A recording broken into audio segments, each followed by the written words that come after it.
Cosmopolitanism. What is it and how does it relate to Sikhi? And why do I think it is so important that the sovereign order of the Guru Khalsa Panth revives and enshrines its value today? Let's first briefly explore some of the definitions of the word before breaking it down further. The Oxford Dictionary describes cosmopolitanism as a worldview in which a person regards themselves as belonging to the whole world rather than to any one particular single nation or locality. A cosmopolitan in this framing is a citizen not of one place, but of everywhere. Merriam-Webster offers a complementary angle, defining the cosmopolitan as someone who is at home in many parts of the world or has a sophistication and openness that comes from wide experience of different peoples and cultures. It is very much an attitude that is adopted by widening one's scope and purview. And not the biggest fan of the Cambridge Dictionary myself, but I suppose we must consult it as well for completeness. They describe cosmopolitanism as the state of including people from many different countries and cultures. It locates the idea not just in the individual mind, but in the character of communities and civilizations themselves. It also emphasizes the experimental nature of the term as well. Britannica frames it in explicitly political and philosophical terms, the idea that all peoples of the earth are, or should consider themselves to be, citizens of a single community. It traces the concept back to ancient philosophy, placing it within a long and serious intellectual tradition that predates the modern nation state by millennia. And lastly, the Stanford Encyclopedia of Philosophy identifies cosmopolitanism not as a single doctrine, but as a family of positions united by a common core, that all human beings, regardless of political affiliation, belong to a single moral community. What distinguishes one cosmopolitan from another is not whether they hold this commitment, but how far they're willing to push it.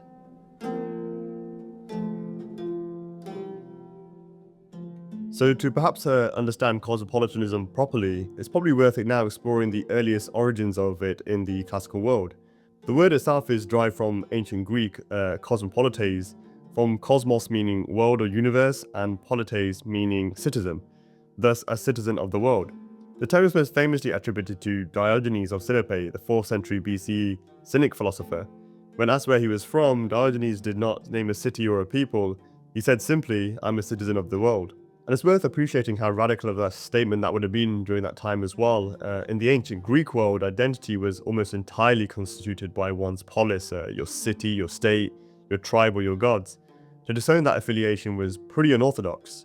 The Cynics drew a sharp line between what they called nomos, convention or law, inherited custom, and physis, nature, or that which was raw and universal. For Diogenes, civic patriotism fell squarely in the first category. It was parochialism dressed up as virtue. And it's probably now worth me defining parochialism as well, since I'll use that as a contrasting term to cosmopolitanism throughout this piece. It simply refers to having a limited or narrow or provincial outlook, often focusing only on local issues rather than the broader cosmopolitan perspectives. A perspective that Diogenes had when he upholds that the cosmos itself was the only community worth your full allegiance. But Diogenes was, above all, a provocateur. He slept in a barrel and mocked Alexander the Great to his face. His cosmopolitanism was defined largely by what it rejected. It was the Stoics, though, who took this seed and grew it to something more affirmative, more philosophically rigorous and serious. It's also worth noting that these ideas did not emerge in a vacuum. Alexander's conquest had, in the century before the Stoics rose to prominence, brought Greeks into sustained contact with Persians, Egyptians, and Indians. The Hellenistic world that followed was one in which the old certainties of the polis had been irrevocably disrupted.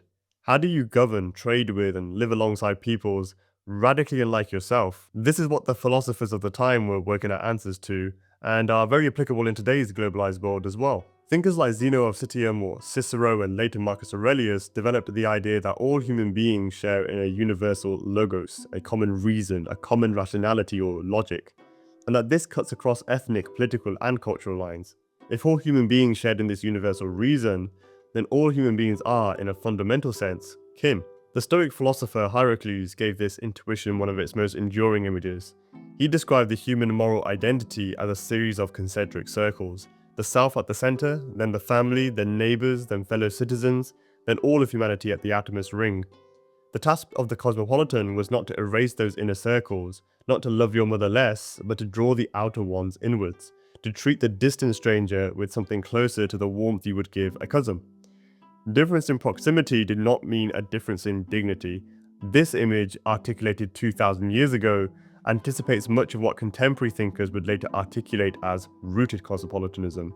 And it also, as we will see, maps onto something the Sikh gurus were doing entirely independently as well. The Stoic concept of okiosis, belonging or affiliation, was extended outward in exactly this way, from self to family to city to all of humanity. Marcus Aurelius, writing in his Meditations, put it simply: we are all fellow workers toward one end.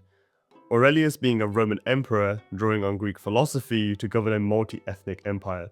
But before we move forward, it would be a disservice to imply that cosmopolitan thinking was somehow a uniquely Greek invention that the rest of the world was waiting to receive. That would be its own form of parochialism that I'm sure Brahmgani Babadajanis would disapprove of. Ancient India was articulating something remarkably similar entirely independently.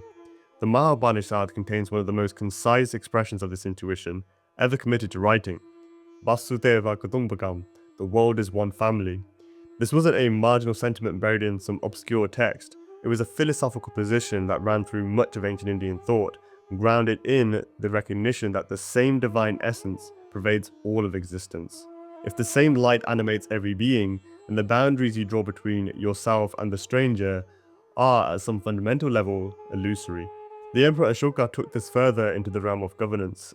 After the devastation of the Kalinga War, a conflict that by his own account horrified him and gave him PTSD, Ashoka reoriented his entire imperial project around Dharma, or what we Sikhs often pronounce as Dharam. His rock edicts, distributed across the subcontinent and beyond, articulated principles of tolerance, non-harm, and respect for all religious traditions. This is a very important example to explore further, since here was an emperor governing one of the largest empires the ancient world had ever seen, encoding cosmopolitan ethics directly into statecraft.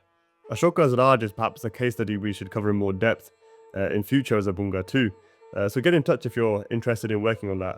Buddhism itself carried this universalism further still. The Buddha's teachings was explicitly and deliberately for all beings, cutting across caste, tribe, and social position in many ways, and that was generally radical in their context as well.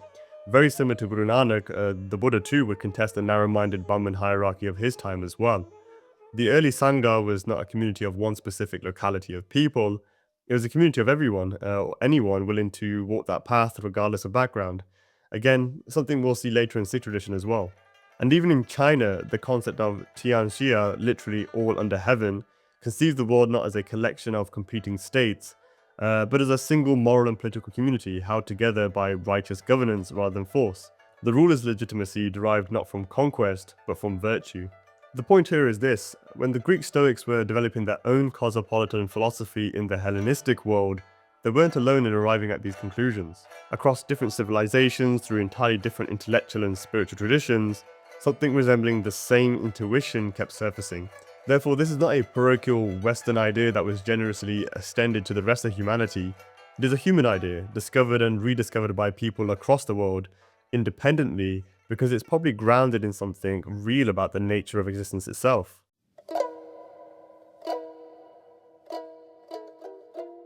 Before tracing how cosmopolitanism developed after the classical period, it's worth pausing to challenge an assumption that many people may have about history.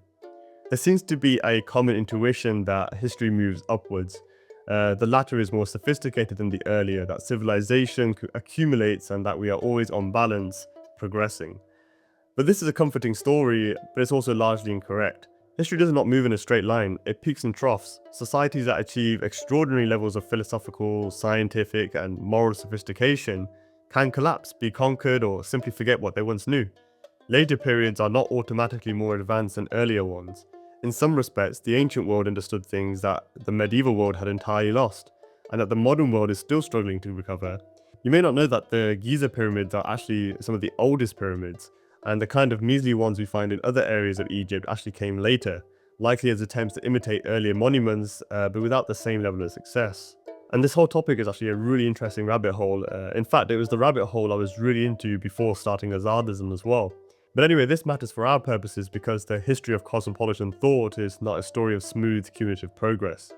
It's a story of an idea that keeps being arrived at, suppressed, partially preserved, rediscovered, and reformulated, shaped each time by the particular pressures and possibilities of its age. The cosmopolitan intuition survives not necessarily because it's cleanly built upon by new thinkers over time, but because the underlying reality it points to keeps being rediscovered and reasserts itself. So with that in mind, let's now trace how cosmopolitanism transformed after the classical world. So the medieval period did not abandon the impulse towards a concept of a universal community. Both Islamic and Christian thought contained their own versions of a global moral order. The Islamic concept of the Ummah envisioned a community of believers that transcended tribe and ethnicity and geography. At its most expansive, while much of Europe languished in what historians have diplomatically called the Dark Ages, Islamic civilization was enjoying its golden age and was producing philosophers and scientists and jurists who engaged seriously with questions of universal ethics and governance of diverse peoples. The Abbasid court in Baghdad was, in many respects, more cosmopolitan in practice than most of what Europe could offer at the time.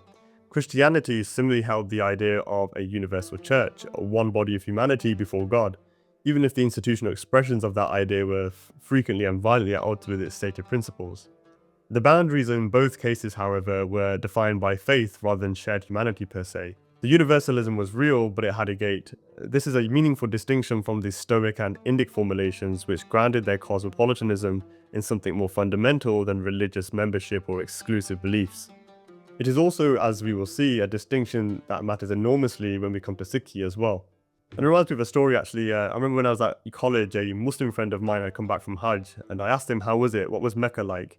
And he starts going on about how diverse it was and that people from all over the world had come, regardless of nationality, ethnicity, skin color, race, etc.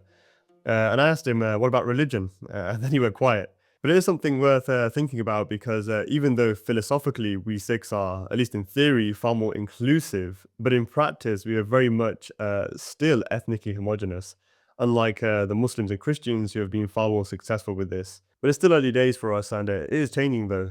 It's something we really need to start figuring out how to accommodate properly, like our forefathers did.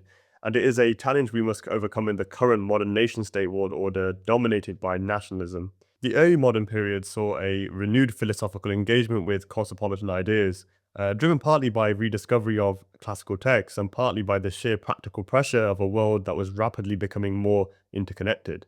Erasmus, moving between courts and cities across 16th century Europe, embodied a humanist cosmopolitanism grounded in the Republic of Letters, the idea that learned men shared obligations that transcended their political allegiances. Hugo Grotius began laying the foundations of international law, grounded in the conviction that nations, like individuals, exist within a moral order they simply cannot override.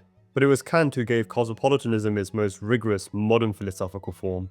In his 1795 essay, Perpetual Peace, Kant argued for a cosmopolitan right, the right of every human being to be received hospitably by any state they enter, not as a citizen but as a fellow member of the human species. He envisioned a federation of free states bound not by conquest but by law and mutual recognition. This was not naive idealism though, Kant was precise and measured, but it was a serious argument that the moral circle could and should extend to all of humanity, and that this extension could be given institutional expression, which is where it started to get really interesting. What is striking though is that when you step back and look at this whole arc, it's not simply that the idea persisted, it's that it kept being rediscovered from the ground up by thinkers who often had no direct access to one another's traditions, because the underlying intuition is not contingent on any one single cultural or philosophical lineage. It is, in the end, an insight about the nature of human beings and what we owe to one another. And that insight has proven remarkably difficult to permanently suppress, no matter what the prevailing political order has demanded.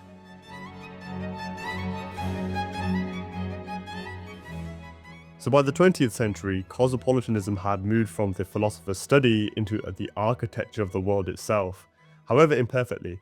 The horrors of two world wars forced a reckoning, when nationalism, taken to its logical extreme, had produced industrialized genocide and the near collapse of European civilization. The question of whether humanity could organize itself around something larger, more fundamental than the nation-state, became urgent in a way it never quite had been before. The United Nations, the Universal Declaration of Human Rights, the Geneva Conventions, and the nascent frameworks of the international humanitarian law, these were all, at their core, as I would later argue Sikhis as well, cosmopolitan projects, attempts to encode into global institutions the intuition that every human being carries a dignity, or perhaps from a Sikh perspective, a divinity, that no state has the right to simply extinguish. The execution has been deeply imperfect, of course. Anyone paying attention to how some of those institutions have functioned or failed to function in practice knows that. But the aspiration was now formally inscribed into the architecture of the international order. That in itself was historically extremely significant. Philosophically, the later half of the 20th century saw cosmopolitanism become a live and contested field. Martha Nussbaum reinvigorated the Stoic tradition for a contemporary audience. In her influential 1994 essay, Patriotism and Cosmopolitanism, she made the direct argument that our primary moral allegiance belongs to humanity as a whole, not to the nation. This provoked fierce debate, and that debate has never really been resolved, nor should it be. These are questions worth continuing to argue and debate and discuss about. Kwame Anthony Appiah is perhaps the most widely read cosmopolitan thinker writing today. In his Cosmopolitanism, Ethics in a World of Strangers, he grounds the idea into two deceptively simple commitments. First, that we have obligations to others beyond those we know, and second, that we should take a genuine interest in the lives and the cultures of people different from ourselves. Crucially, Appiah does not demand uniformity. He celebrates difference and diversity, while simultaneously contesting isolationism. For him, cosmopolitanism is not the erasure of distinct cultures and identities, it is the capacity to engage across them with curiosity and respect. As I noted earlier, this is what he calls rooted cosmopolitanism, and it is, in my view, a very practical, workable formulation of the idea. Now, within this broader tradition, thinkers generally distinguish between several forms of cosmopolitanism, and it's worth briefly mapping these out before we proceed. Moral cosmopolitanism holds that every individual has obligations to every other human being, not merely to their compatriots. Geographical or cultural distance does not diminish moral responsibility. The fact that suffering is occurring far away among people unlike you does not make it any less of your concern. Political cosmopolitanism goes further, arguing for global institutions capable of actually enforcing those obligations. This is the tradition that produces the United Nations and international courts, again, however flawed in their execution as proven in practice. Economic cosmopolitanism extends this to trade, movement, and exchange. The idea that free flow of people, goods, and ideas across borders creates mutual benefit and deepens human connection. This is something I personally resonate with quite heavily, and as we might get into later when we talk about Azaadism, I truly believe it's something that can really foster peace and harmony at scale. The Nobel Prize-winning economist Norton Friedman, a Burun Mayagani of the Chicago Bunga of economics, has a great meditation he relayed on this based on an essay called I, Pencil, originally written by Leonard Reeder, the founder of the Foundation for Economics Education. It's a short clip, but a very powerful one nonetheless, which I'll play for you guys now. The basic principles underlying the free market, as Adam Smith taught them to his students in this university, are really very simple. Look at this lead pencil. There's not a single person in the world who could make this pencil. Remarkable statement? Not at all. The wood from which it's made, for all I know, comes from a tree that was cut down in the state of Washington. To cut down that tree, it took a saw. To make the saw, it took steel. To make the steel, it took iron ore. This black center, we call it lead, but it's really graphite, compressed graphite. I'm not sure where it comes from, but I think it comes from some mines in South America. This red top up here, the eraser, bit of rubber, probably comes from Malaya, where the rubber tree isn't even native. It was imported from South America by some businessmen with the help of the British government. This brass ferrule, I haven't the slightest idea where it came from, or the yellow paint, or the paint that made the black lines, or the glue that holds it together. Literally thousands of people cooperated to make this pencil. People who don't speak the same language, who practice different religions, who might hate one another if they ever met. When you go down to the store and buy this pencil, you are in effect trading a few minutes of your time for a few seconds of the time of all those thousands of people. What brought them together and induced them to cooperate to make this pencil? There was no commissar sending out orders from some central office. It was the magic of the price system, the impersonal operation of prices that brought them together and got them to cooperate to make this pencil so that you could have it for a trifling sum. That is why the operation of the free market is so essential, not only to promote productive efficiency, but even more, to foster harmony and peace among the peoples of the world. And then there is rooted cosmopolitanism, which we have already touched upon, but which deserves emphasis here as well. This is the idea that a deep attachment to a particular community or tradition is not a barrier to cosmopolitan ethics, it's the foundation from which those ethics are lived. You do not transcend your roots, you act outward from them. This seeks to strike a balance between affiliation to your local culture and a wider cosmopolitan ethos. It's something that Punjabi Sikhs in particular may want to explore deeper as a kind of resolution to the debate we hosted a few weeks ago for the Azaadi Debate Society as well, which had the proposition, does Punjabi culture pull down Sikhi? Lastly, cultural cosmopolitanism concerns itself with the genuine openness to the ideas, practices, and traditions of peoples beyond one's own. Similarly to rooted cosmopolitanism, it doesn't require that you abandon your own culture, only that you remain open to others and recognize the value they carry. Now, personally, I least resonate with this form of it, and it's perhaps where I personally depart slightly from Appiah's rooted version of it as well. I do not believe all cultures are equal or deserve the same level of respect. I believe in the, albeit subjective, existence of bad ideas, that some cultures are indeed worse than others, and that some should be actively contested. There should be a tolerance, of course, but there are limits to that tolerance. For instance, we should not tolerate intolerance, which some cultures or subcultures exhibit at the detriment of others. And as per Azaadism, which we will explore later as well, this specifically means we should not permit cultures that have normalized tyranny against non-combatants, and we should especially contest cultures that harm children. But this kind of policing is a very fine line to walk, and one must be careful they do not become the very thing they initially set out to fight against. Some sort of spiritual grounding may be necessary, perhaps spiritual cosmopolitanism needs to be considered a category as well. This is even something that Sikhs could contribute to the discourse that could help inform political or military doctrines to moderate the aggression of political actors against their enemies. This could take the form of accepting the initial justification for an intervention, but spiritually grounding it so that an emphasis is placed on political actors to remember the divinity of all mankind, to understand the inherent non-duality of it all, the lack of ultimate free will, meaning all are merely playing their part in this lila, this play. The same one who has come as Ram to defeat Ravan is the same one who has come as Ravan to contest Ram in the first place. To create such political agents in this world that can engage in even military pursuits for justice, but based on spiritual foundation, is arguably what Sikhi achieved through the introduction of the Guru Khalsa Panth, which nicely leads us on to the next section about Sikhi and cosmopolitanism.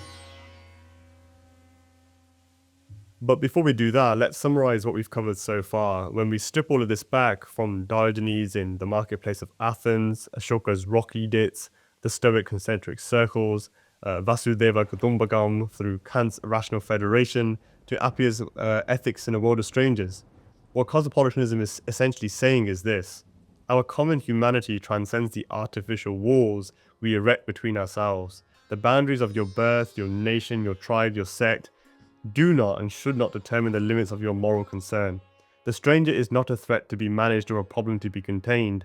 They are a human being to be engaged with, learned from, and treated with dignity. And crucially, none of this requires you to dissolve who you are. The most honest versions of the traditions have always held that your particular identity is not an obstacle to that universal concern. It is the very ground from which it grows. It is at once an ancient intuition and an urgent contemporary challenge, and it is one that different civilizations, through entirely different intellectual and spiritual traditions, have kept arriving at independently, because it's grounded in something real about the nature of existence itself. Which brings us on to Sikhi, because what I want to argue is not simply that Sikhi is merely compatible with cosmopolitanism, or that you can find cosmopolitan-sounding passages scattered through Gurbani, which you indeed can, and I will show. But what I want to argue more deeply is that cosmopolitanism, in its purest, most rigorous form, is not incidental to the Sikh tradition. It's structural. It is woven into the founding vision of the Gurus, expressed in the architecture of Darbar Sahib, embodied in the institution of Langar, and crystallized in the very conception of the Khalsa itself. The Gurus are not borrowing from cosmopolitan tradition. They were building one, and in certain respects, they went further than any other tradition we've examined so far. Sikhi is a cosmopolitan project by design.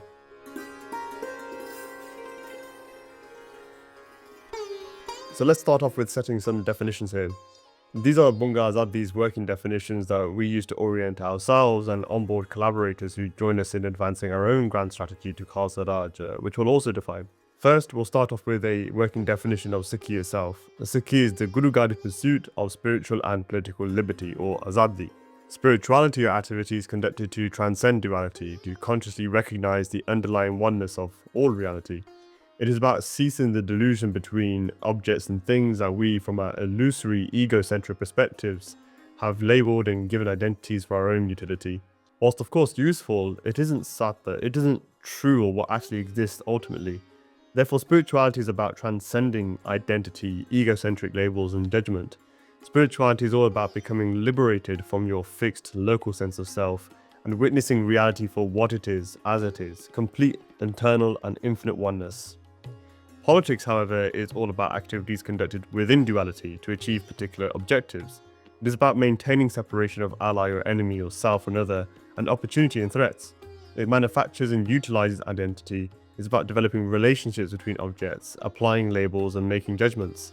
It is the way an ego or a separate sense of self, illusory it may be, navigates reality and orders existence in a coherent way for an ego to navigate.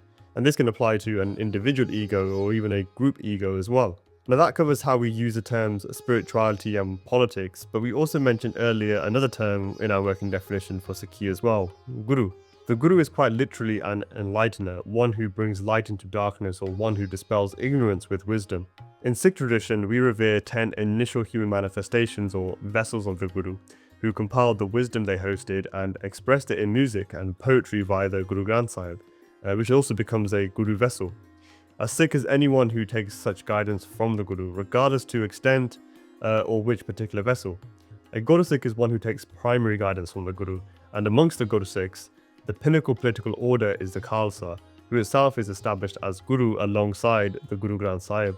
The Granth Sahib is the collection of wisdom, and the Khalsa Panth collective are the interpreters and implementers of that wisdom in order to achieve political objectives like liberty and justice. The more members of that collective embody that wisdom and express it through actions and results, the more the Guru is present as an emergent property amongst them. Again, Sikhi is a project that engages in both spiritual and political pursuit for liberty. The prior human manifestations of the Guru exemplified this as well by providing pathways to mukti or spiritual liberation, as well as engaged in statecraft and war against tyrants. They built cities and raised armies and passed this legacy onto the Khalsa to continue. In their Sikhs, they established a new civilization of civilization builders. This is all encapsulated in the Khalsaic principles such as Deg Deg Fateh, Dharam Yudh, Sabat Tapala, and Khalsa Raaj. Khalsa Raaj, we at Bunga Azaadi have set a working definition as an environment safeguarded by the Khalsa, from which those seeking spiritual liberty or mukti can do so in peace, free from tyranny and oppression. Therefore, we recognize it to be the Khalsa's duty or dharam to engage in dharam yudh or just war, not just physically, to advance the cause of Khalsa Raaj. So hopefully you can see how Sikhi is a paradoxical synthesis of both spiritual and political spheres here. Despite both these spheres inherently seeming opposed to another, Sikhi is an interplay between them.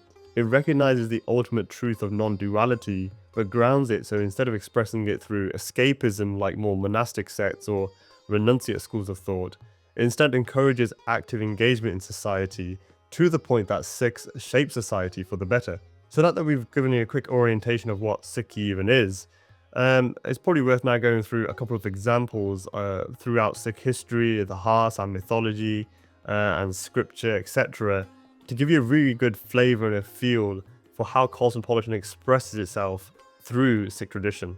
The first of these actually starts with our first human manifestation of the Guru, Guru Nanak Dev. Guru Nanak Dev Ji did not stay home.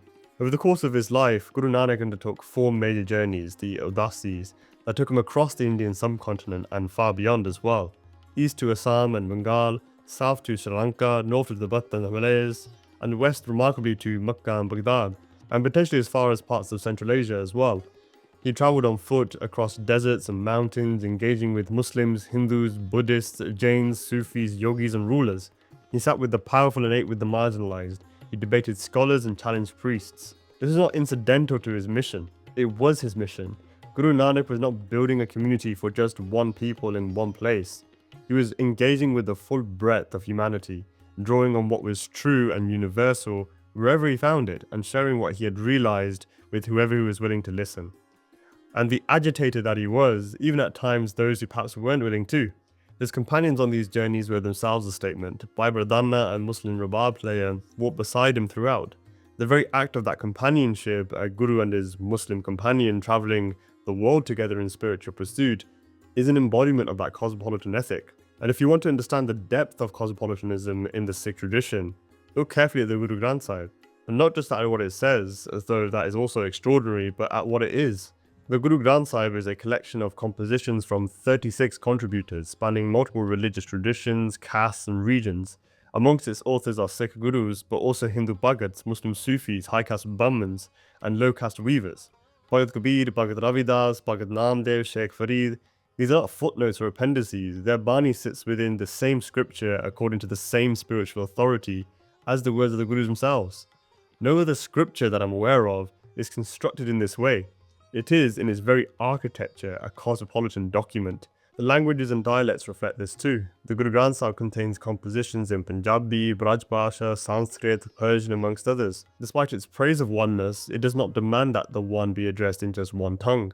It recognizes that the same truth has been intuited and expressed across different peoples and different traditions, and it honors that by preserving their voices rather than erasing them. But it is the philosophy itself that grounds all of this most deeply. The opening verse of Guru Granth Sahib, the Mool Mantar, establishes Ik Oankar, the one universal existence, one reality pervading all things, that is all things. That is not merely a statement about God in the conventional theistic sense. It is an ontological claim that the same underlying essence constitutes all of reality, all of creation, all of humanity.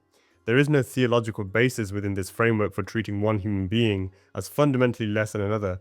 The same light that animates you animates the stranger.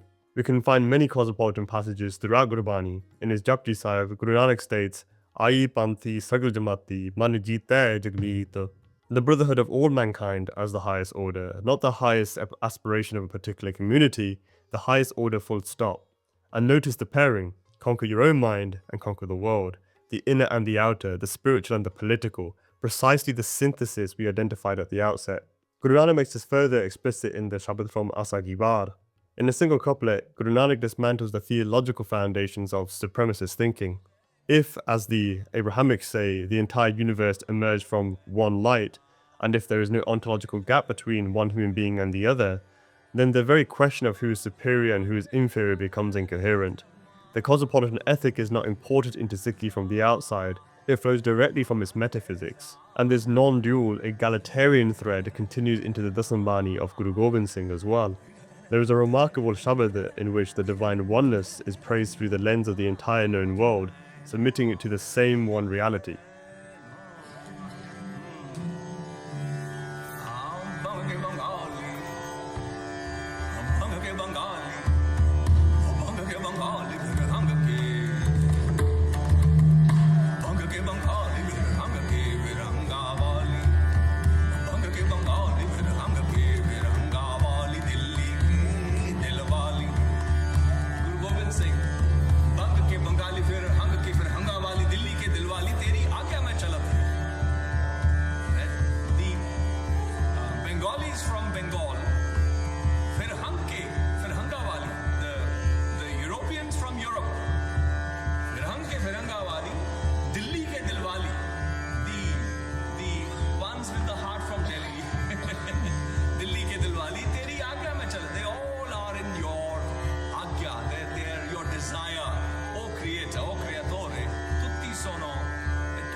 Like, you can't get any more cosmopolitan than that. The geographic sweep here is brilliant.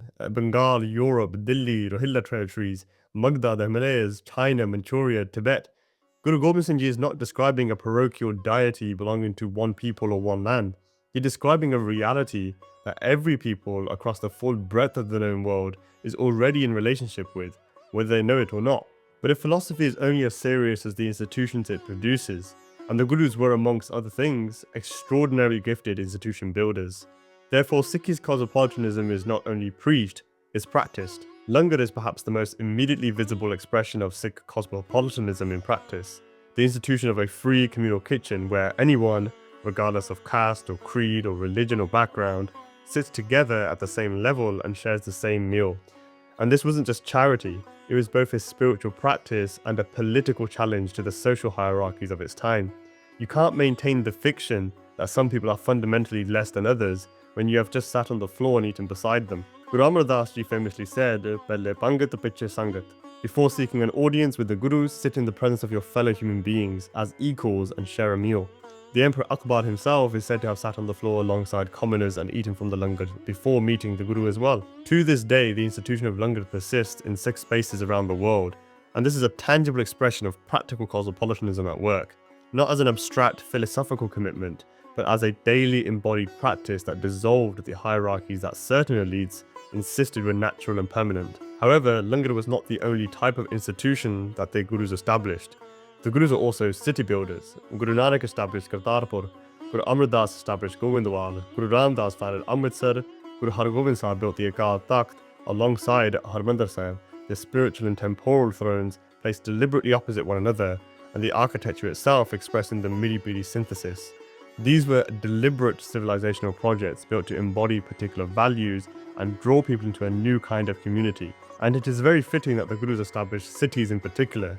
Cities have historically been the natural home of cosmopolitan life. It is no coincidence that the most intellectually and culturally vibrant periods of human civilization tend to cluster around great urban centers.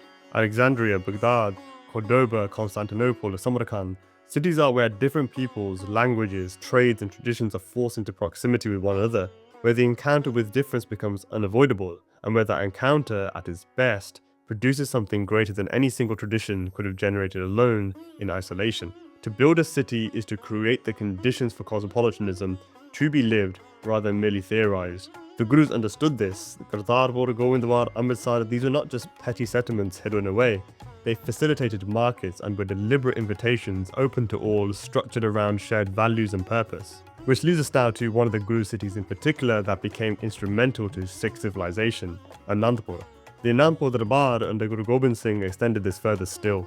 As explored in depth in Satnam Singh's The Road to Empire, the political education of Khalsa Sikhs in the late 1600s, the Anandpur court engaged deeply with the intellectual and administrative traditions in the Indo-Persian world, which was the dominant civilizational sphere at the time. But it did not merely absorb that world, it interrogated it, translated it, and where necessary transcreated it through the lens of Gurmat, or a Guru-guided intellect. And it's really worth appreciating what was actually happening at Anandpur at the end of the 17th century here. Poets, philosophers, scholars, warriors, and theologians from across the subcontinent gathered under the Guru's patronage. All manner of subjects and topics were studied and debated. Vedic philosophy, Abrahamic theology, Persian mythology, zoology, astrology, healthcare, erotica, warfare, political science, economics, and ultimately, statecraft. Texts from Sanskrit, Persian, and Braj traditions were being rendered not as translations but as deliberate reinterpretations. Kavi Senapati's version of Tankaniti and Guru Gobind Singh's own Ramasdar Bani among them. Political philosophy, military strategy, spiritual wisdom, and literary culture were being woven together simultaneously in the same place by the same community and relayed in public forums. It wasn't just a royal court in the conventional sense. It was on par with projects like the Library of Alexandria in Egypt or Baghdad's House of Wisdom. It was a civilizational laboratory, forging the minds of the Sikhs, making them cultured, making them cosmopolitan, and preparing them with a princely education. And crucially, the Guru was not simply a patron observing all of this from distance. He was a direct and active participant, composing, deliberating, training, and shaping. The Dasambani itself is a literary output of the mind that had absorbed the full breadth of the Indo-Persian intellectual worlds and synthesized something entirely new from them. A guru who could write with equal fluency about the nature of the divine, the ethics of warfare, the stories of Ram and Krishna, and the geography of the entire known world was not operating from a narrow foundation. It was in this crucible that he cultivated at Anandpur that prepared him to establish one of the greatest contributions to humanity that ever exists, the sovereign order of the Guru Khalsa Panth. All of this, the story of Guru Nanak, the architecture of the Guru Granth Sahib, the institutions, langar, the city building, the Guru's philosophy itself, none of this grew without resistance. The existing hierarchies at the time became threatened by the cosmopolitan ideals and expressions of the Gurus. and the Gurus, in order to uphold liberty and justice, did not back down either, and standing firm on principle, even to the point of death. The Gurus readily challenged the tyranny of their time and gave their lives to the cause. Some of them were martyred, defending the rights of even others of different traditions. Others raised diverse armies and engaged in battles when necessary, but also formed relations and engaged in diplomacy too. They adapted and overcame challenges using the appropriate strategy for each circumstance in order to keep their principles alive and flourishing. They adapted and overcame challenges using the appropriate strategies for each circumstance in order to keep their principles alive and flourishing. The intellectual culture of the Anandpur Darbar is where this all culminated, and the mindsets that were crafted was crystallized and embedded into the Khalsa on Baisakhi in 1699. On that day, Guru Gobind Singh called the Sangha together and asked who was willing to offer their head. 5 came forward, the Panch Pyare, the 5 beloved ones, immortalized in Sikh legends for their bravery and commitment. And who were they? Daya Rama, Khatri from Lahore, and Dharamdas, a Jat from Uttar Pradesh, Himmat Rai, a water carrier from Jagannath Puri in Odisha, Mukum Chand, a washerman from Dwarka in Gujarat, Sahib Chand, a barber from Bidar in Karnataka. 5 men from 5 different castes, 5 different regions, 5 different occupational backgrounds as well, but brought together and became brothers. The Guru prepared a Khande di Bahol, reciting sacred ballads and praises of oneness, as he stirred a double-edged sword into an iron bowl filled with water. The symbolic spiritual mother of the Khalsa, Mata Serdeva, upon seeing the power of this preparation and what it would do to the psyche of her sons, added in sweet patasse, a type of sugary treat, into the mix. This symbolized that whilst those who become initiated into the Khalsa become fearless warrior kings, the duty to contest tyranny would be moderated by a sense of compassion and grounded in spirituality. This elixir was first administered to the Panch Pyare, and then the Guru himself took a knee and had it administered to him by them as well, collapsing the distinction between Guru and disciple, teacher and student, high and low. In this way, the collective Khalsa Panth became Guru as well. All Sikhs were then invited to join the Khalsa if they so chose to, and take on the commitment being bestowed upon them to contest tyranny, engage in just war, to establish just rule. To signify the breaking of elitist boundaries, the Guru gave Khalsa Sikhs the royal titles of Singh and Gaur. To defend their rights and enable them to pursue liberty by contesting tyranny, the Guru mandated the wearing of arms. From this day forth, no Singh keeps a far distance from weapons. They wear them like limbs and train to use them if all other methods fail. To complete the warrior king aesthetic, the Guru instructed his Khalsa to adorn a turban, another act of defiance against the corrupt elites who believed only they were permitted to wear this crown. But the Guru also ensured to root the Khalsa in spirituality, which is symbolized by the long hair a Khalsa Sikh keeps coiled beneath the turban. The kesh represents the spiritual foundations upon which the royal warrior king ethos is built off of and displayed outwardly through the turban. The Khalsa is a nobility with a noble's aesthetic. But aesthetic alone is not enough. A Sikh must prove their place in the Khalsa and live up to their status through actions and results. A noble is noble not just because he looks the part, but because he acts the part too through the nobility of his actions. Thus, Singhs were given codes of conduct, disciplines and circumstance-specific advisories to help guide them in their behaviours. They were also instructed to go hunting and eat meat, symbolizing a clear rejection of monastic or renunciate traditions, who may have also realized oneness, but instead had become a bunch of escapists. Instead, the Khalsa was meant to be at home in a royal palace or a dangerous jungle. A horse's saddle is a throne to them. They see gold and iron as one. The Guru wished for his Khalsa to be active and effective participants in this world. For what was the point of personal pursuits for liberation if others still suffered? Where is the compassion in that? Their suffering does not go away if you hide away in the forests and mountains. Therefore, the Guru and his Singhs meditated with their eyes open. The only reason why the Khalsa may hide in forests is when they're engaged in guerrilla campaigns against tyrants, or if they're stalking prey on a hunt. The Khalsa becomes vegetarian only when there is nothing else left to eat, and they have no choice to resort to chewing on leaves and bark. But they make these sacrifices so that others may indeed have a choice. Freedom is the ability to choose between many options. The more options one has, the more freedom they enjoy. The Khalsa is not here to force others into their lifestyle. They live in this way so that others may be free to pursue the lifestyles they determine for themselves. Some may use that freedom to pursue greatness, whereas others may distract themselves with trivial pursuits. It is not for the Khalsa to force them to live in one way or the other. The Khalsa, by virtue of being Guru, may impart wisdom and give guidance, but the moment they use their gift of weapons to violently subjugate others and limit liberty, this then makes them the very tyrant they were set up to fight back against. The only exception, of course, being stopping those who use their freedom to impede the freedom of others. This is what is classified as a tyrant, and what the Khalsa is designed to contest. You see, due to the spiritual recognition of divinity with it all, the Khalsa embeds a respect for individual autonomy and sovereignty at its core. The Guru actualized the inherent sovereignty amongst the Khalsa, and each Singh within that fraternity was recognized as sovereign. They were established to further spread realization of that sovereignty and allow it to arise in all peoples. That sovereignty is innate to all human beings. The Khalsa are merely a force to remove the blockers of it. Wherever tyranny turns its head, the Khalsa faces it head on. This is why the scope of the Khalsa's mission was made equally clear. This was not a project confined to the Punjab or even the Indian subcontinent. The early texts are explicit about this. Shahid Ratan Singh Pangu writes in his Prachin Panth Prakash about how Guru Gobind Singh urged the Khalsa to aspire for greater and not be so narrow-minded. Quote, he gave permission to his appointed Sikhs at various places that they themselves should conduct the initiation ceremony. Wherever there was an assembly of 5 initiated Singhs, they would assume an equivalent status of the Guru's congregation. Wherever such initiated 5 Singhs assembled together, they were undoubtedly empowered to administer Amrit to others. These 5 initiated Singhs were to be asked to perform the lead prayer, where all the congregated Sikhs would receive the Guru's blessings. They would be entitled to utilize the offerings made at a Gurdwara and remit the balance of offerings, if any, to the Guru.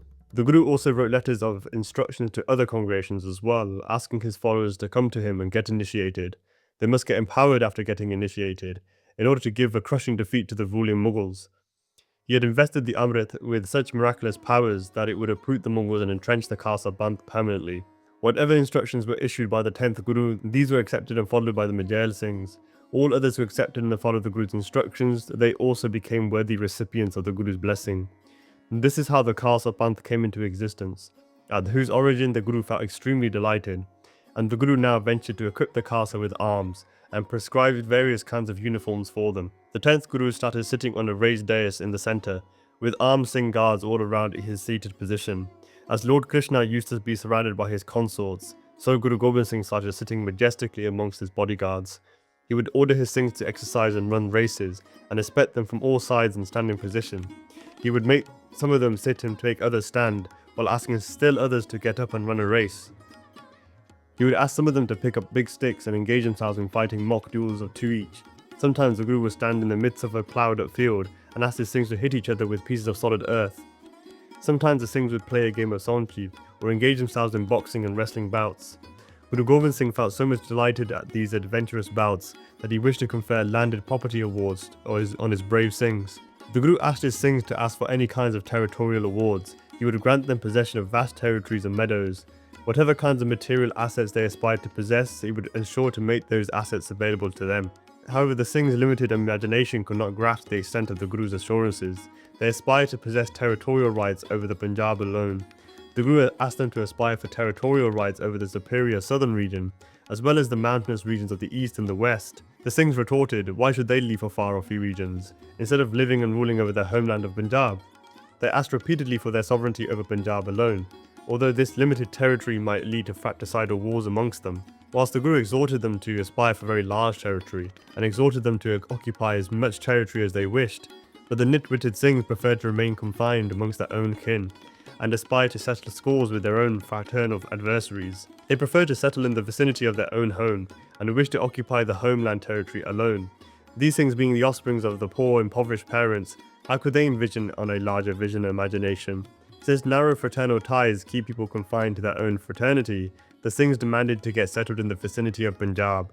Although the Guru wished to grant them sovereignty over distant lands, they lacked the imagination to aspire for greater sovereignty. Finally, the Guru told them in clear, unmistakable terms that they would remain confined to the Punjab in fratricidal brawls, but the Singhs would join the ranks a little later. They were directed to settle in other distant lands. And from Kali Nama and the Sablo Granth, a list of territories are given: Rome, Sham, Iran, Khorasan, where the Khalsa would establish Raj, not as a colonial imposition, but as the extension of justice and liberty to wherever tyranny persists. The mission is not bounded by a border, it is bounded only by the existence of oppression, which is to say, is unbounded. By Nullah's proclamation that Sangat around the world today even recites daily in our Ardas, that Raj Garega Khalsa is not a nationalist slogan, which we will delve deeper into assessing nationalism in another piece, and already done so far as well in publications like Khalistan vs Khalsa Raaj. Read in its full context, alongside the duties he lays out for the Khalsa in its Tankanama, it is a cosmopolitan one. The Khalsa will not rule because it is Sikh, but because of what it stands for: the nurturing of the poor, the confrontation of evil, the breaking of bondages, and the upholding of Dharam for all.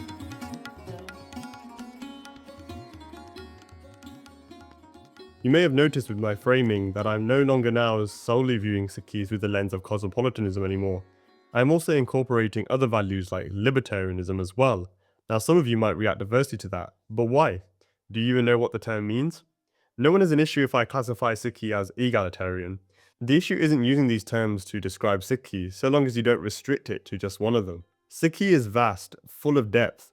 It is not reducible to any single label or ism. It is a tradition of extraordinary philosophical richness, and I want to be careful not to flatten that richness by forcing it into any one framework. What I'm doing here, and what I believe is genuinely quite valuable, is approaching Sikhi from multiple angles simultaneously, the way the blind men in the famous Persian parable each describe the elephant by touch. One feels the trunk and perceives it like a snake, another feels the legs and believes the elephant to be tree-like, whereas another strokes the tusks and declare they are spears. None of them have the full picture alone, but each blind man represents a perspective, and so the more perspectives we can access, the more complete our understanding becomes. But this does not just mean any perspective is valid. The elephant still has a definite shape, but as a blind man myself, feeling my way through the vastness of Sikhi, there seems to be certain perspectives that at least resonate with me more than others, and certain ones that even invalidates a few too. Of course, each will have their own opinions and navigations of Sikhi as well, but this whole video is just an exploration of mine, since I can and should only speak on behalf of myself and my current understanding. For instance, I believe Sikhi is grounded in a spirituality that is non-dual, pantheistic or panentheistic in character, depending on how you define terms. It is not merely monotheistic in the conventional sense, but it will engage on that wavelength too, in my view, as access points to deeper wisdom. But as per my understanding, Sikhi urges us to recognize the same divine essence in all of existence, which means that the distinction between self and other is ultimately not ontologically sustainable. I believe the Guru is trying to get us to overcome dualism ultimately, even though we may engage in the illusion of it day to day. And from this foundation emerges another perspective to view Sikhi from: egalitarianism, recognizing all human beings as fundamentally equal in terms of their rights and value. We may be different physically, but there is no difference in our shared humanity and capacity to realize oneness. Each deserves a level of respect and compassion upon which our sense of justice and duty arises. From there, the jump to libertarianism is not a leap, it's a logical step. As I've argued through Azaadism, Sikhi expresses a political philosophy that is fundamentally libertarian rather than authoritarian. There are only two ends of the spectrum here. Either power concentrates into the hands of a few, who then dictate the lives of others through a monopoly on violence, that's authoritarianism, or sovereignty is distributed amongst the people, who recognize one another's autonomy, dignity and divinity, and build relationships on voluntary rather than coercive bases. The Khalsa fights not to accumulate power for its own sake, but to liberate. Any power attained is directed to that purpose. In my view, the only limit on the freedom the Khalsa archetype recognizes is this: you do not get to use your freedom to extinguish the freedom of others. Whoever violates that principle, whoever imposes their will through the violence on those who have not consented, is a tyrant, and the Khalsa exists to engage in Dharam Yudh, to contest tyranny. That is libertarianism by definition.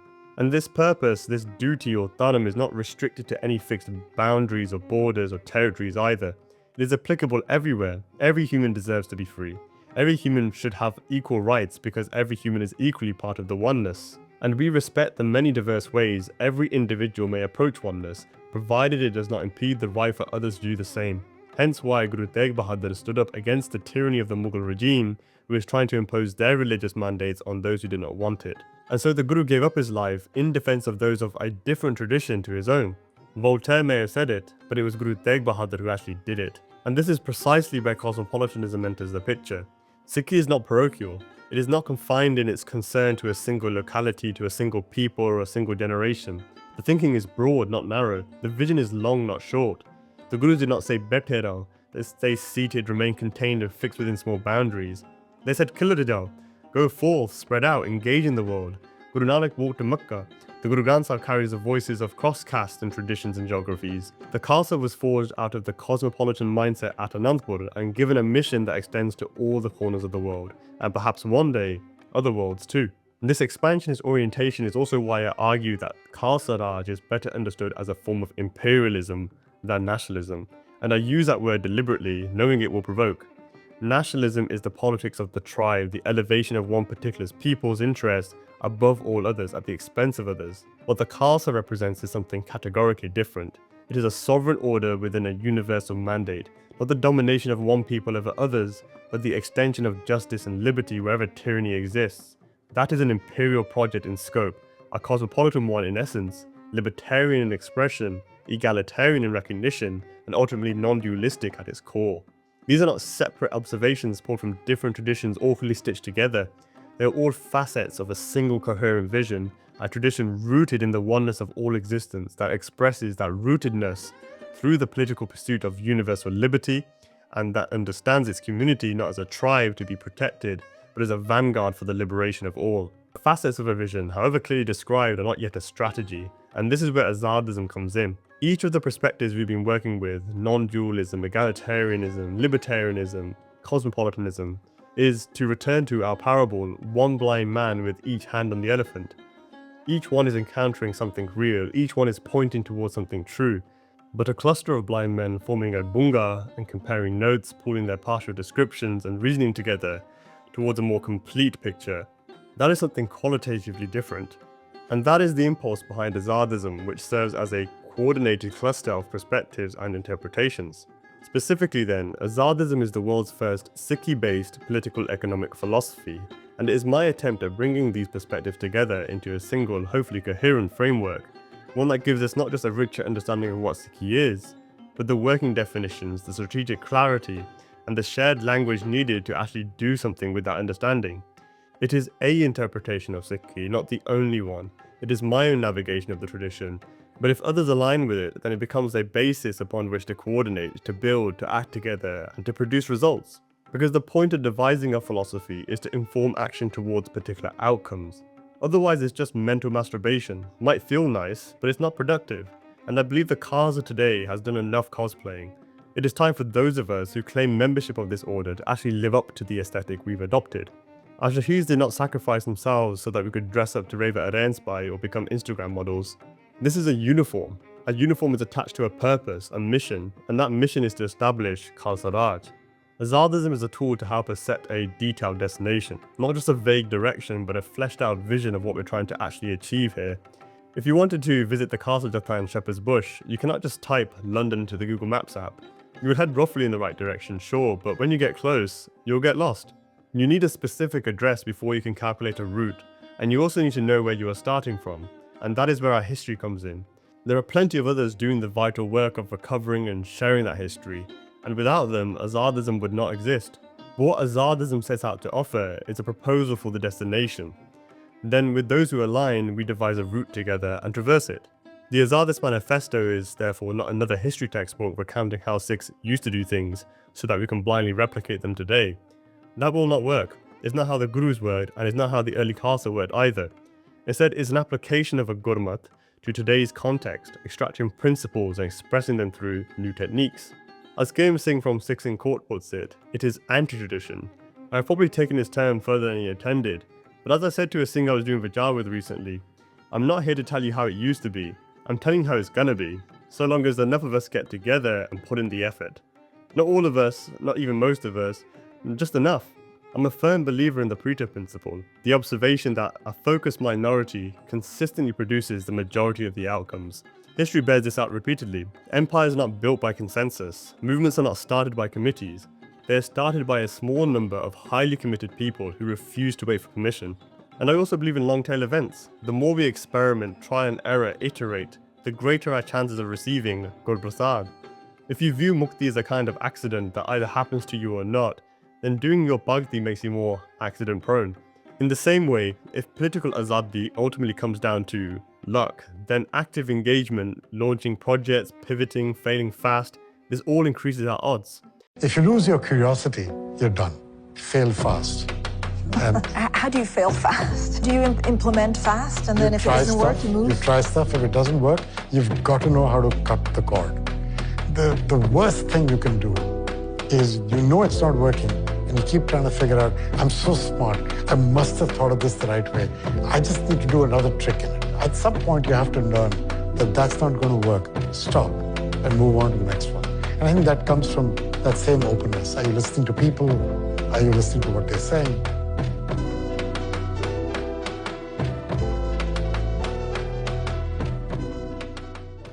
And crucially, the learnings compound across generations. Make the mistakes now so that not only you learn for your next attempt, but the generations that follow inherit a shorter path to success. It's the same thing we do today with figures of our past. With the luxury of hindsight, we study their successes and the failures, whilst giving them the due respect they deserve. And we hope future Sikhs will do the same with our efforts as well. This is what Azaadism is fundamentally promoting: decentralized experimentation and healthy competition, which together drive innovation and, over generations, greatness. But that requires clarity of purpose and the strength to stand on principles regardless of the pressures of the moment. And one of those principles, the one this entire video has been built around, is cosmopolitanism. Not as a concession to the liberal spirit of the age, not as a rebranding exercise, but as a structural feature of what we actually are and what we have always been. The Sikhs are not meant to be an isolated tribe. It is not an ethnic group nor a nationalist movement that waters down Sikhi to standardize it and make it fit into a fixed national identity. It's an open invitation to all to enter the sovereign order of civilization builders, charged with a mission as wide as the world itself and grounded in the recognition that the same divine light pulses through every human being that has ever lived, regardless of where they were born, what language they speak, or which name they use for the one. That means the Sikhs should be genuinely, curiously and warmly engaged with the world in all its diversity. There are limits, of course, and this is where the Khalsa comes in with its duties and disciplines and codes of conduct. But that is not to suppress diversity, it is to uproot the weeds and parasites whom seek to destroy the diversity. The wisdom that guides our actions must stem from solid principles and ideologies that will prevent us from becoming the same as the enemy we contest. The Khalsa are not barbarians, they're not militia, they are not savages who happen to pick up a sword. They are, or at their best, they have been a noble order of warrior saints, sophisticated, worldly and cultured, but grounded in spirituality. They are at home in a royal court as a scary jungle, equally comfortable with a pen or a sword, educated not just in the techniques of war but in the arts of governance, in philosophy, in literature, music, and the full breadth of human civilization. That was the vision of Anandpur. That was the princely education the Guru gifted his Khalsa. So reject the escapism of sadhus and renunciate babbe. Humanity in all its plurality, its strangeness and its beauty is worth engagement. Cultures that have never heard of the Khalsa have nonetheless produced music, philosophy, and ways of living that carry something of the same light we recognize in Gurbani, if we are only willing to look. Just as how Bhai Kanhaiya saw the Guru in awe, we may understand ourselves to be guardians in the garden, but a good guardian does not merely patrol the perimeter, they learn the names of the flowers.